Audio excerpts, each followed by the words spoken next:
keep wanting to cry. I am not apologising. I don't know. I'm not a religious person. You can definitely feel something here. I really am. I like this place a lot.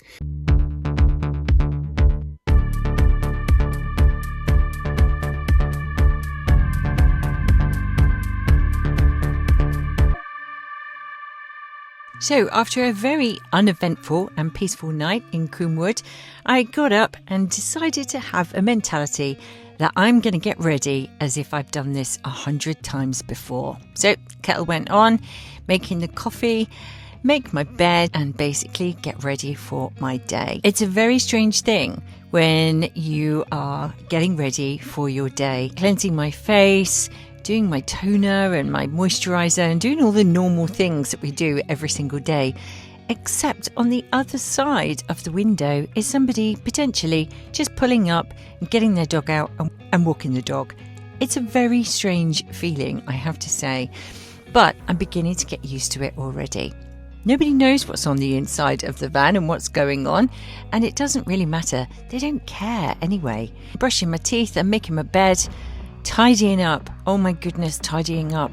It's so important at the moment. When you are living in such a small space, everything makes such a difference. Making the bed these days is good exercise, having to hop on and off of the bed. So while Bella's looking and being very patient and waiting for me, I very quickly had a strip wash, which I spared you, got dressed, we nipped out, Bella got her breakfast and had a quick wee, and then it's our time to hit the road. So pulling back all of the blinds, makeup on, something done with my hair, and seriously, these blinds are really delicate. You have to be careful, but they are so good.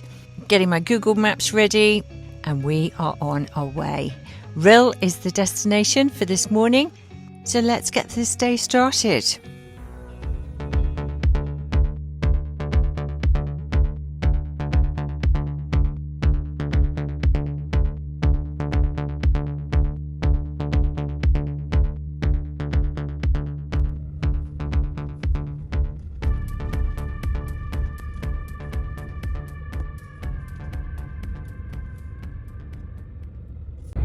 I am not apologising. Not apologising for driving slowly. I'm really not. Loving these big mirrors though, I have to say. They really help.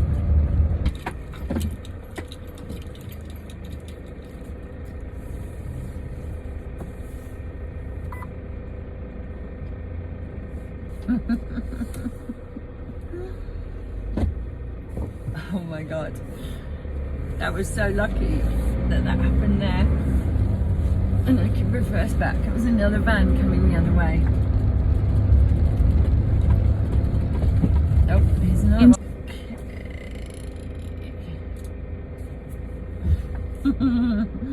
There's a police car. A marked police car. Who knew? So I am interrupting this video. While I'm editing it, I have to say, I've got so much more I want to say about the driving experience of driving a Fiat Ducato, a 6-metre Fiat Ducato. On this particular day, there was so much, and I'm really struggling with the concept of actually videoing while I'm driving because I actually find it really quite distracting. And so I would need to find a better way to do it all. Aside from the bugs on the windscreen and all the other things that I've got to think about, I had a week where I learnt just about every single lesson you can learn when driving a big van. The main thing is 38 years of driving a car. I've ridden motorbikes and I have driven vans before, but there's a very big difference between driving a van and going down country lanes and driving a van. It's not about the width. You've seen me go under bridges. It's not about the height. What it is about is if you're going down a lane and there's suddenly a really tight turn, it can be just physically impossible for a 6-metre solid straight thing to go round a small corner. I have been blessed. There have been farmers, there have been local residents who have been kind enough to open their gates road so that I can turn around. I've had more help than I can possibly have imagined. People have been so kind about it when they could have said, "You stupid woman, what were you even thinking about coming down here in a vehicle that size?" Now, here's the thing. When you first start off on the lane, it can look fine. But as you get further and further and further, and you think, well, yep, I can back up there, but sometimes you need to turn around. Now, I've started on Google Maps really studying the routes that I'm going on to make sure. But even the other day, I came a cropper, and you will see in a future episode what happened when I have damaged the van and how I did it. I wasn't able to film it at the time, clearly, because I was too busy getting myself out of this particular situation. No one was hurt. Everything was okay. However, before I took to the road properly, I did plenty of practice. I'm so glad I did that. Practicing in IKEA and retail outlet car parks was really, really good, because you've got lots of little turnings and so on. And so you can get used to pulling out that little bit further before you take a corner so that you're not mounting corners and so on. So this isn't a driving lesson. You probably know about this, but if you are brand new to van life, this is something you have to consider. You have to really think about the routes you're going to take and have a plan A, B, and C, just in case the unexpected comes up. But I didn't want to let that go by without talking about it, because it is so, so important, and it's very much part of my journey so far. Let's get back to it. Real beach. Even on a dull day, looking good. So the water's a long way out today. There's hardly anyone here, and so Bella and I are going to have a lovely walk. I hope you're having a good day too. I'm liking our new routine, and I've worked out, because Bella is finding things, she's not as fit and young as she used to be, but I have to say, she has definitely increased her zestiness, which is just fabulous. She's keen to get in the water. It's a long way away. I realise I haven't been in the sea yet. If you've got a dog and you go on the beach, I found there's a bit of this unwritten rule, and it's the same when you go to a park or anywhere else where there are other dog walkers. It's always a case of, I'll find my space, stay out of my space, you find your space, stay out of your space. Because we all want our dogs off the lead, and for them to have a good time and for us to have a nice peaceful time. Is that something for you? Or is it just me? I am definitely in the company today of dog walkers who just want to walk their dog and stay out of everybody else's way. I like that. So here we are. And the sun is actually trying to come out.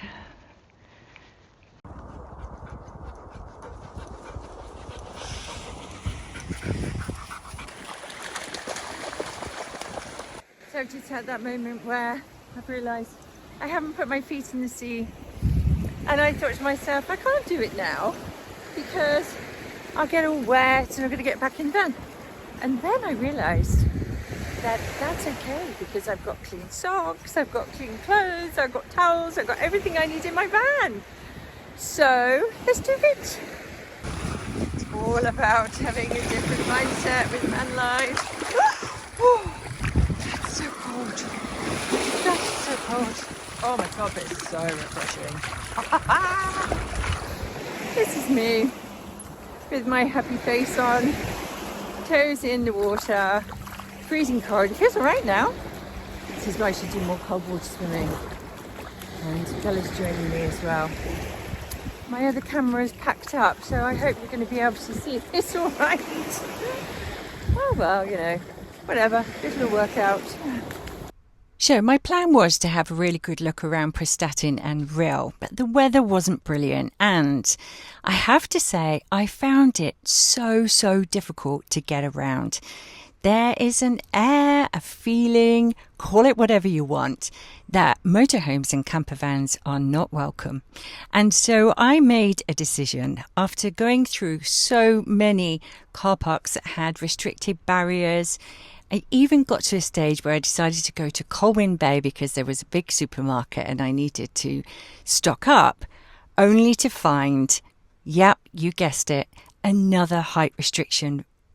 So after plenty of driving experiences and the dull weather and just feeling like I wasn't really getting anywhere, the final thing was to just get to where I was staying for the night. Happiest yet.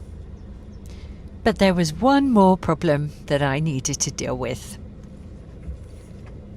Okay, so I gave it a go.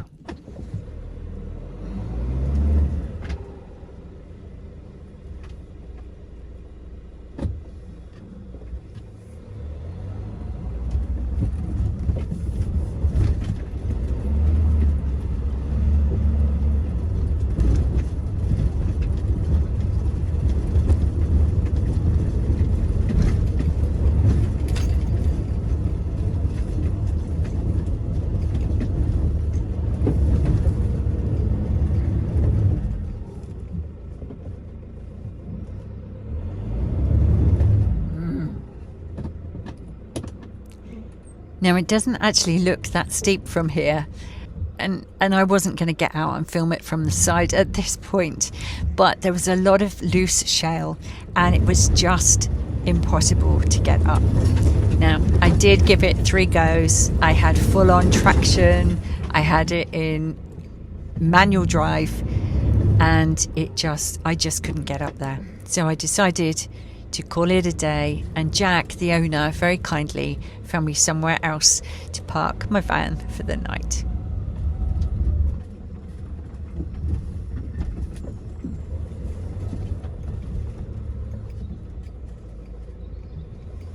Got out here today.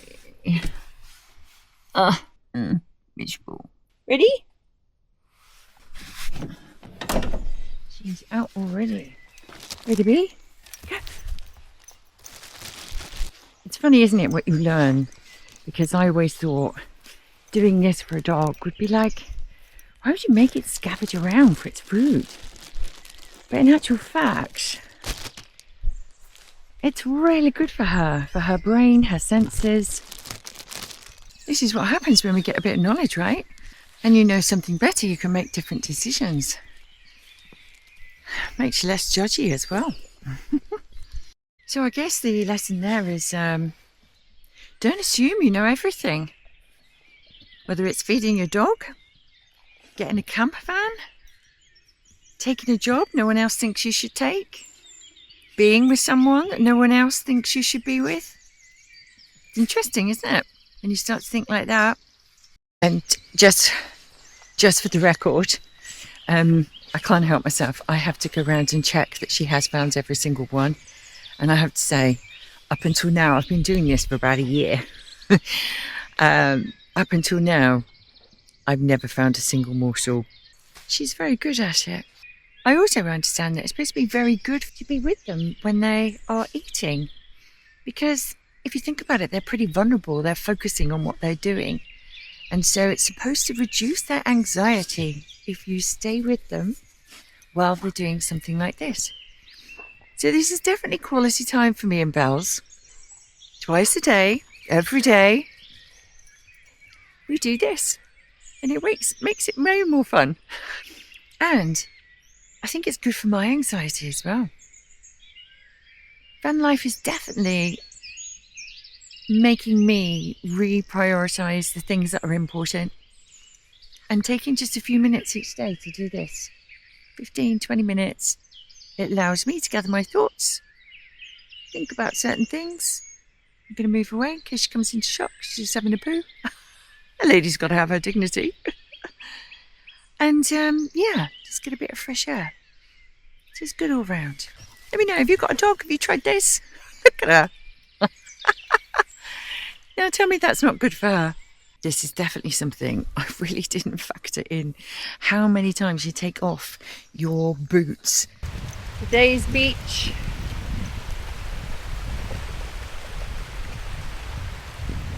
Oh, do you know what? The water actually feels warm. These are my white legs. So today we are in Rhos. Oh look, she's loving it. But I've realised that this isn't just about van life, getting used to that. It's also about making videos and becoming a YouTuber. And whilst I'm no stranger to making videos in terms of training videos and hosting group coaching calls and things like that, this is very different, and it's exhausting having to think about the structure of each video and what you want in it. And then of course you find stuff as you go, you want to include things. I want to include the places that I'm going, and then sometimes I have to just drive through somewhere. I realised it would take me years and years and years to stop at every single little place that interests me, because everywhere interests me. So today I've parked up here, and Bella and I are just having a lovely walk, getting our feet in the water. She's having a nice trot around, and then when we get back to the van, just drive off as best I can, and then I need to get on with some work, and I also need to find somewhere to stay tonight. And I'd underestimated how long that sort of thing takes. Like, I want to be off grid as much as possible, but there's not that many places, and I found that I'm having to go inland, which is fine, but then I'm surrounded by trees. Generally I'm surrounded by trees, and that means that my Starlink won't work.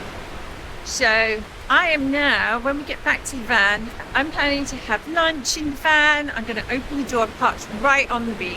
And I paid, I might as well tell you what I paid £5.50 for 4 hours. But that's given us an hour to kind of bimble about here. And then I'm going to spend the time finding somewhere for tonight. Church up here, which I want to go and find. And there's a beautiful coastal walk tomorrow that I want to do. So I need to get myself organised. I need to think in a different way, because at the moment I find it mentally exhausting, and I'm loving it, but I'm going to do myself in. I am finding so much change in me already, and I have to say I'm loving this version of me, this person that I'm beginning to realise has always been there, but she's now allowed to come out and play. It was raining, it was drizzly, and now it's what? 11:45, and the sun is out. I got changed, I'm in my shorts and t-shirt, and paddling in the sea. I've never been somebody who's really prepared. I always sort of just ran out the door and thought I'll deal with it as I go in a very haphazard kind of way. But I have to say, having a van just makes that so convenient. What I wore this morning, I was able to pull up, park, close the blinds, change what I was wearing, and now I'm on the beach with my feet in the sea. And I love it, having your own little apartment that you just drive around. It's so much fun. That's all I can say. I'm missing Mark, because he would love this. You know, the coastal walk that I'm planning here is really like, I pledge right here, right now, I will do my best to make videos better, to bring you interesting things. And I do want to share. I've had so many comments about people talking about, you're so brave, and I don't feel brave. I don't feel brave. I feel liberated. I feel liberated. I keep wanting to cry. It's change, right? When you're going through change, you've got to go with the emotions. And this feels a really big change. I've had so much change in the last 6 years, and I'm getting better and better at dealing with it. And I understand the process. I've allowed myself to do this. I've sorted the crap that was stopping me. And I had a vision. You got to shape the vision, but it's growing every day. It's getting bigger and bigger and bigger. So we had a few more hours on the beach and I did some downloading of videos, and then I found us a fabulous campsite. Dinneth Hall Farm, £11 a night for Bella and I. Grass pitch, no electric hookup, but fresh water, showers, grey waste disposal, and obviously I was able to empty the loo. Everything we needed. Quick stop at the supermarket, and then we went straight there and set ourselves up.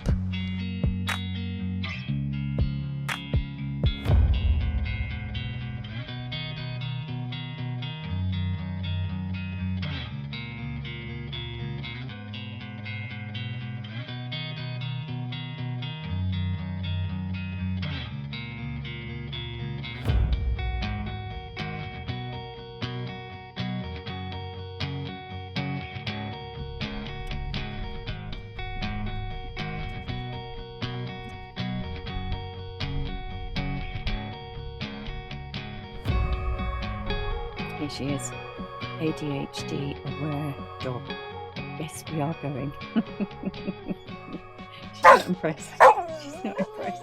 I'm ADHD and I've been knowledgeable of that for about 6 years now. And knowing about it really, really helps. Oh my gosh, it really does. So late diagnosis here. Went through the whole, oh my God, how my life could have been, but soon moved on and decided, how can I make my life better now? But I'm finding van life and YouTube life and looking after Bella by myself and not being able to leave her anywhere really overwhelming. So I'm not complaining. Don't get me wrong. I'm not complaining about any of it, but I'm just finding processing the whole thing today has been really difficult. It's an absolutely stunning day. It's probably taken me 2 hours. I've been what I call glitching for all of that, for a lot of that time. So it's sort of, I start a task and then I'm like, what am I doing? And I'm moving around. It's so frustrating. It happens fairly frequently, but at least I know what it is now. And I go, oh, I'm having an ADHD glitch day. And I'm just a little bit kinder to myself and I break everything down. What I do is write down, I probably shouldn't waffle on about this, but what I do is write down, I get my pad and my pen out and I write down each thought that's going through my head or each time I start something, so that when I finish it, I cross it off.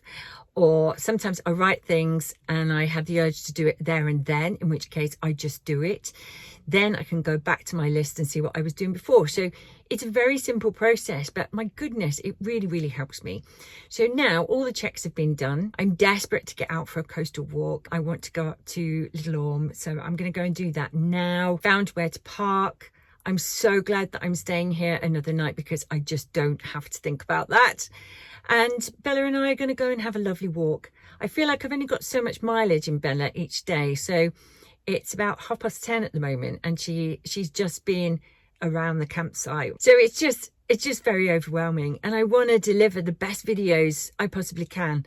But I've promised that this will be raw and real. And so I do want to mention this because this is van life. This is living with ADHD and van life. ADHD is so great in so many ways and so not in others. And it's all about maximizing the best of it and managing the rest of it.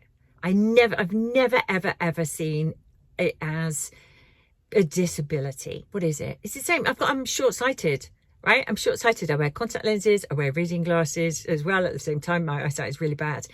It's an impairment. I see it along the lines of, with short-sightedness, I just go, okay, that's how it is. How can I make the best of it? I have great opticians and I make it happen. It's the same with ADHD. It's an impairment. It's not a disability. That's how I see it anyway. We are now packed up. We are ready to go. Going anywhere is a chore. I'm loving Rhos. I really am. I like this place a lot. That's why I'm tempted when it's raining tomorrow to sit in the van, do my editing and some more planning and then get moving on from there. This trip, I have no idea how long it's going to take me, but let me tell you, I'm enjoying every bit of it. And today's ADHD glitch, was fortunate, I think. I think it was a little way of saying to me, take your time. You're not in a rush. You don't have to get anywhere. And it doesn't matter if I stay in one place more than I need to, especially if I'm loving it. Yeah, Lovely coastal walk, one of my favourite things to do and my first of this trip. There's a sign. And so we're going to be going up there. Right. Here, our first beach of the day. Oh.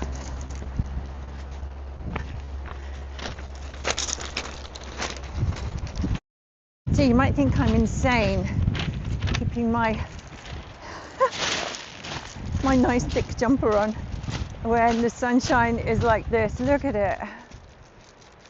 It's just such a beautiful day. So glad I did this today.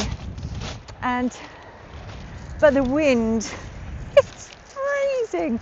While Bella's having a run around, I'm going to tell you more about where we're going.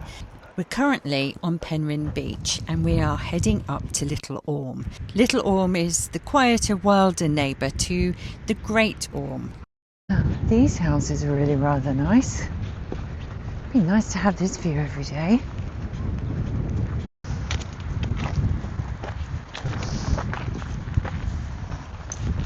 I'm not going to lie, very pleased to see that sign. So up we go. One last look.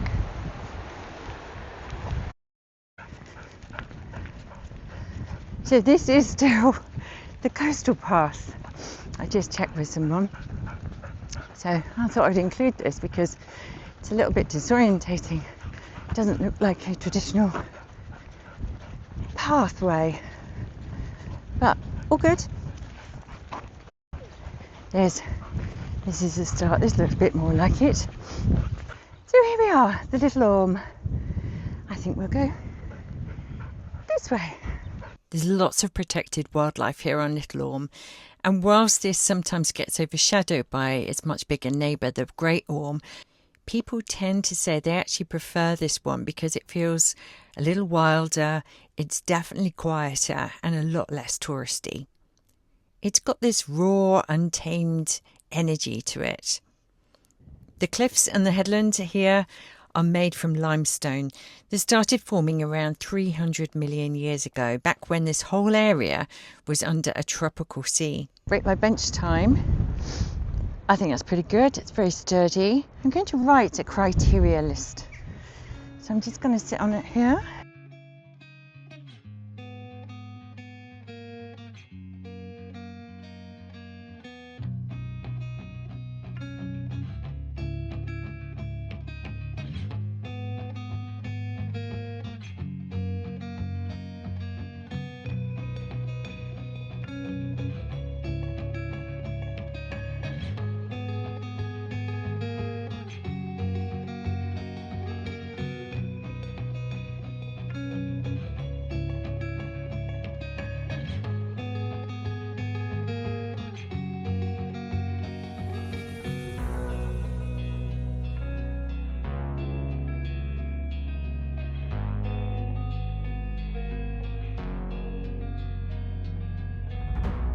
So that beach that we can see there is Angel Bay. Now I'm hoping that we can spot some of the grey seals that live along this coastline.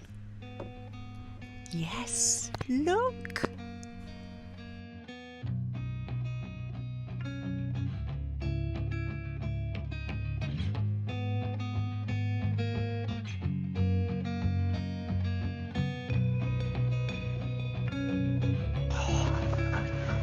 This is steeper than it looks.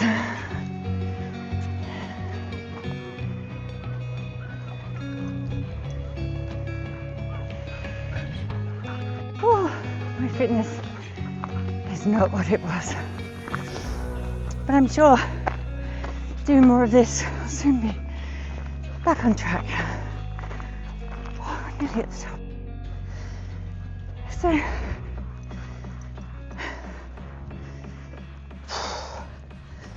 said I keep it raw and real. I haven't eaten yet, I'm fasting. So it was only a little bit. And it's good to get the heart going, right? So, the wind farm over there. Angel Bay is just over that ridge. You come around here and in the distance, you can see that Liverpool and Bootle. You got Colwyn Bay, Prestatyn Rhyl. It's all there. Beautiful. Now there is a trig point at the summit behind us that's about 141 metres, but Bella, there's no way I can get Bella up there's a little steep climb there, so that's not happening today. So it's time for us to head on back.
This sign, but suddenly, I don't know if you can read it, it says absolutely no food or grass please, it will make you extremely ill, but back scratches.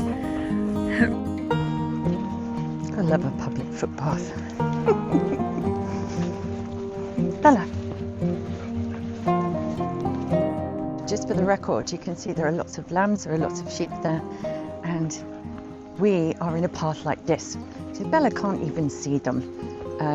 Just in case any of you thought that I was being irresponsible with my dog and the sheep. She's on the lead.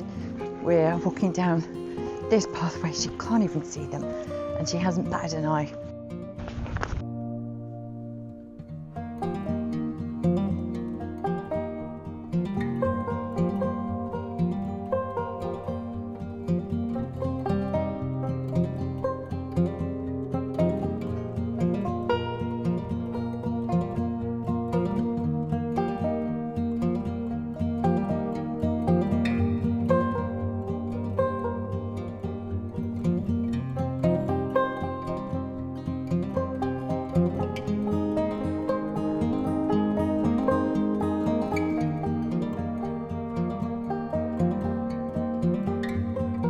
So after our lovely walk, I went in search of the smallest chapel in the UK. And my goodness, I really did have to look for it. But I found it literally on the promenade on Rhos-on-Sea, a beautiful little building. So I went to take a look. Now, while I was there, I got chatting to various people, and somehow or another, I managed to get the name and the telephone number and permission to call her, the vicar of this chapel, and she very kindly agreed to speak to me. However, we weren't able to do that until later in the evening, and I was really grateful because it was actually a Sunday, which is probably her busiest day of the week. So content that she would speak to me, and she sounded like an interesting character, I then thought I'd take a look around Rhos-on-Sea itself. I'm not going to lie, I really like Rhos-on-Sea. It's a lovely seaside town. It's got lots of things that I really like. It's got a classic faded Victorian seaside charm, and it certainly has Welsh coastal beauty as well. It's got a proper promenade, beautiful sea views, little cafes, and the sort of place you just feel chilled. I love a good mooch around a charity shop. I definitely picked the wrong day to come and have a look at the shops. It's Sunday and everything's closed. Plus shopping is a whole new thing now, because where would I put it? Even if I bought some stuff, where would I actually put it? So, different outlook. I believe there's a population of roughly around 8,000 people, depending on where you see the boundaries. And it's one of those places that grew massively as a Victorian seaside resort when the wealthy Manchester business owners built holiday homes there and commuted by train. It's definitely quieter and less commercial than places like Rhyl or Prestatyn. And now it's time to go and meet Rev'd Rachael and find out more about the smallest chapel in the UK. Thank you. Thank you all so much for this. First of all, could you start off just telling us a little bit about this beautiful little place? This is St Trithlo's chapel. St Trithlo was a saint who came over from France in the 6th century, along with about 9 or 10 brothers who were all saints locally. So they became kind of Welsh saints. He set up a cell here in the 6th century because of the well underneath it was a fresh spring. And it wouldn't have been a stone building then, it'd probably been wattle and daub. Yeah. But he set up his hermitage here. The place is named after him. Llandrithlo in Rhos is St Trithlo's enclosure. So the place around would have been enclosed so he could farm it and be self-sufficient. Yeah. My words out today. Self-sufficient. That's Sunday afternoons for you. And so Llandrithlo is St Trithlo's plan, his place. So he was here for a while, then he went inland, and there was another St Trithlo's further inland, but this place retained his name. And this was a holy place from then on, really. Yeah. The chapel itself was built in the 16th century. This stone structure, there's always been something here. He would sit and pray and fish. There's a big fishing weir here, and lots of monks used to come from further inland and fish down here. So he'd do all of that, and he talked to people about Jesus, and that would be here. There are 6 seats in here. There are 6 seats in here, yeah. And your lovely gardener told me that there are still services that happen in here. Tell us a little bit about that. Well, that's how we can claim, we think, to be the smallest chapel in the UK that's in public use. Yeah. So we have a communion service here each Thursday morning at 9 o'clock. Yes, we have 6 people sitting down, but we can get another 4 or 5 in standing, and people outside as well, especially in the summer. And so we have a regular congregation, probably of 8 or 9, plus a couple of dogs. Yeah. And so it's fun. That's wonderful. Absolutely wonderful. And are they all local that comes? Come here. So there are people from different churches. There are people who, this is their church. And then there are holiday makers and pilgrims and things as well. Yeah. So we do a very simple kind of pilgrim style communion. Yeah. And then through the year we have other services as well. So we've got next Sunday, we've got Pooch Praise. So a dog walker, songs of praise here on the prom. Services at Christmas and at Easter as well. So we'll try and use it as much as we can. Yeah. We had an Easter fire down here on Easter Saturday night, Holy Saturday, but the weather was atrocious. It was Storm Dave. And so we were all in here. Oh my goodness. With an inflatable fire and a candle instead of a real fire. But we were crammed in, and it was a real refuge, I suppose. Yeah. So, compact and bijou. Compact and bijou. And not much light and not much heat. Yeah. But very special. Yeah. What can you tell us about the well? It's a freshwater spring, which is why he made his cell here. So they'd have, because being so close to the sea, you wouldn't expect to get fresh water. And then for many years, because the big church, St Trithlo, was the church from quite a big stretch of the coast when it was first built, this water was used for baptisms the length of the coast, really. So people see it as being holy water, a holy spring, a holy well. Although you found pat water in the roses with it. I did find pat. Holy water makes roses grow really well. Yeah. It's not, at the moment, sadly, we don't think it's safe to drink. Yeah. But it's still there. It's been going for, since at least the 600s. So, yeah. Amazing little thing, isn't it, to find a well in on the seafront. On the seafront. And you can't see it from the road. People kind of stumble across it by accident. Yeah. But I stumbled across it years ago and discovered, after I ended up vicking it, that my great-grandfather and his second wife, he was widowed, had used to come here every year on my holidays on their anniversary to give thanks for their marriage. Amazing. So it goes back in our family's history, although I'm not from around here at all. Yeah. So, and I've prayed in here about where God wanted me next, never realising this would be my job. Right. It's amazing, isn't it? Now, so can I ask you more about that? How did you get to be vicaring here? I would, if you'd asked me that 20 years ago, I'd have laughed at you, I think. I've always been in church ever since I was a kid. But then I was much older before I realised that women could be priests. Yeah. I'm a bit ashamed that I didn't think about that. I started training when I was 40. Before that, I'd been in the hotel industry and also in hospitality and tourism education. And then God seemed to have other plans. So I went to train when I was 40. I ended up a vicar in the Staffordshire borders. You're joking? No. That's okay. I've lived in Staffordshire for almost 20 years. Oh, right. Whereabouts are you? I was in Birdwood. Right. Then I moved to Lichfield. Oh, okay. And then I moved, well, now I'm on the Right road. on the road. Going Streetly, and then I ended up with 4 rural churches around Penkridge, around that area. Yeah. And moved here 2 years ago, I think, just over. So my parents have lived here 20 odd years. My grandparents 30 before that. Yeah. So it feels like coming home. Yeah. But when this job came up in a tourism destination with a hospitality school on the doorstep and this chapel, it's like the job was written for me. It's amazing. So that's why I did it here. I just applied and they said yes. So when I discovered you today, I got really excited by the fact that you were a woman, because I just thought, yes, we need to be seeing more of that. And also, little did I know that this was a whole next chapter for you, which fits in beautifully. Yeah. So what is your everyday life like? Oh, gosh. Varied, I guess. Today, for example, this being a Sunday, I had 2 services. I look after 2 churches as well as the chapel. Yeah. So I had a service at 9 and then at 11. And then it's been Pride here this week. And so I spent some time on the church's Pride stall this afternoon talking to people. And then we've had a cafe church service this afternoon. So that's today. Tomorrow is kind of meetings and various things, writing stuff, preparing stuff. Yeah. And then there's the practical, trying to keep it. Luckily, I've got lots of people who will do that with me and for me, but keeping the churches running. Yeah. But a day could be a funeral or a baptism visit or a school assembly, or just being out and talking to people. Yeah. We have a chaplaincy here in Rhos, so once a month we go and talk to all the shopkeepers and just make sure they're okay. That's something that started in lockdown. So it could be anything. Yeah. Or just talking. Yeah. Just talking.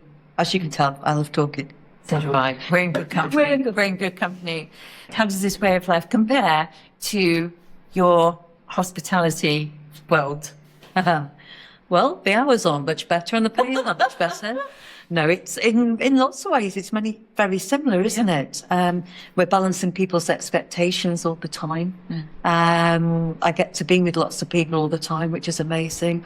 And there's something about being church that should, at its heart, be about hospitality. Yeah. Communion and the altar is about hospitality. Yeah.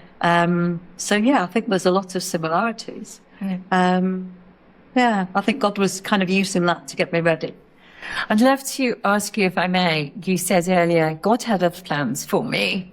How did that look for you at that time? Well, I think, like I said, I've been in church ever since I was a small child. But if you don't mind me sort of talking about faith, I had a belief, but I didn't have a relationship with God. That came a bit later. I think when I realised that I could have a relationship with God, that's something that was two-way and deeper, I started to get involved more with my local church. And I was helping out with the youth group, and I was helping out with worship, and I was teaching as well, teaching tourism. And I'd have been quite happy carrying on doing that. And all I can say is that in the space of about a fortnight in 2005, in the September time, I've been travelling over the summer, and I've been visiting the northeast and Lindisfarne and places like that, and sitting with the Celtic spirituality a bit. But when I got back, I realised that God was saying, you need to do more. You need to be in ministry. So I went to, and I'm like, no, that's daft. I'm happy doing what I'm doing, teaching and doing stuff in church. Yeah. But no, it was a clear, you need to be. And so I went to talk to my vicar, and he giggled. And I thought, you see, I'm really stupid. And he giggled because he and his wife had been arguing about me that morning. And they both said, Rachel's called to ministry. We believe Rachel's called into ministry. And one had said, we've got to tell her. And the other one had said she's got to work it out for herself. So there are others that already knew. I think that's often how it works. You don't just think. Yeah. It's kind of triangulated. And there were 2 or 3 different sets of people who already knew that that's what God was doing. Yeah. So, So I went through the discernment process, took about 18 months. And then at 40, I packed everything up, sold the house, and went off to live in Halter residence. And started all over again? Studied all over again. Fantastic. Yeah. And I've never looked back. So I'll be 60 next year. So it's 20 years since I started to train, I guess. Yeah. And it's been the most amazing 20 years. And what do you love most about what you do? Oh, gosh. Well, how can you not love living? I mean, I loved it before. No, I know. It is the most amazing place to minister, just because. But I think I love Jesus, and I know that Jesus loves me. So to be able to get to talk about that to people, and say, look, do you know how precious you are? Do you know how loved you are? And I know that very often the church and the world kind of bats that away and gets it all wrong. But if you knew how deeply loved you were, then life would be more joyful, more peaceful. There is strength in it. And I really feel that for me. Yeah. I feel more myself than I've ever felt. Yeah. Just being able to talk to people about that is the most amazing thing. Yeah. And get paid for it. So there we go. I mean, it doesn't get better than that, does it? It doesn't get better than that. No. I really just resonated with what you said then about you feel it for yourself. Yeah. You know, you really feel that because my little journey, which is completely different to yours, but I'm very much feeling that, very much getting in touch with who I am. And I think, like you said, it's okay to be me. I'm okay. I quite like myself. Yeah, it's great. And whatever the world says, actually, I'm all right. Yeah. And I'm loved. And you're loved. So there we go. Thank you. Oh, you're welcome. Thank you. Is there anything I should ask you that you would like to say? Just that this place, I think this place is special because it soaked up people's prayers for centuries, and I think you can feel it when you're in it. And come see. Come and see. Definitely. Come back and see that straight to the traits. Come and see. Yeah. Come here. It is true. When I walked in here, I'm not a religious person. I think I was more spiritual than I've ever been. But I do believe in sort of, feeling vibes, whether that is a God or the universe or just something inside of us. It doesn't matter, does it? It's like, for me, God is all of that. Yeah. And so what shouts to us from here is if we've got a hole here, it's shouting out for our Creator. Yeah. And all that He created. Yeah. And when we start to get in touch with our Creator, then yes, we are at peace because we are who we were supposed to be, and we fit. We fit where we're supposed to fit. Yeah. But you definitely feel, what you just said then, centuries of prayers. You can definitely feel something here. Because they're kind of breathed into the wall, aren't they? Absolutely. And people take them away with them in the heart, and they're heard. Rachel, thank you. You're very welcome. So very much. At the last minute, down to meet some woman who just rang you up because I got your number. But I really appreciate your time today. That's about my job is talking about Jesus. So yes. Yeah. And we've done that. Yeah. Well, thank you for asking. I really hope you enjoyed that episode. Thank you so much for joining me. If you did enjoy it, please like and subscribe. Next week, I'm in Colwyn Bay. I spend a night in a churchyard car park. Providing I survive another week of van life, I will see you then.